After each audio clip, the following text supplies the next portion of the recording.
अस्सलाम वालेकुम friends, welcome back to my YouTube channel daily tips with Asma. आज की इस वीडियो में हम आपको बताएंगे साइमा नाम के बारे में दिलचस्प मालूमात।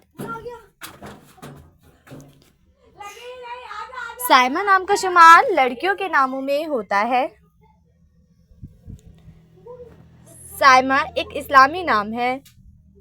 साइमा नाम की इब्तदाई तारीख अरबी ज़ुबान से निकलती है।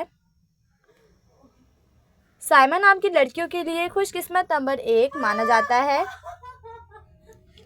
माहिरीन के मुताबिक साइमा नाम की लड़कियां बहुत कम बोलने वाली होती हैं। साइमा नाम का मतलब है रोज़ा रखने वाली। साइमा नाम की लड़कियों के लिए खुशकिस्मत दिनों में एतवार और मंगल का दिन शामिल है। साइमा नाम के अफराद के लिए मुवाफिक रंगों में सुर्ख, रंगनुमा और हल्का सब्ज रंग शामिल है।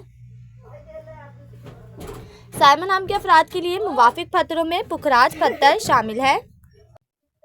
खुशकिस्मती वाली धातों में हिस्सों के हिसाब से तांबा शामिल है।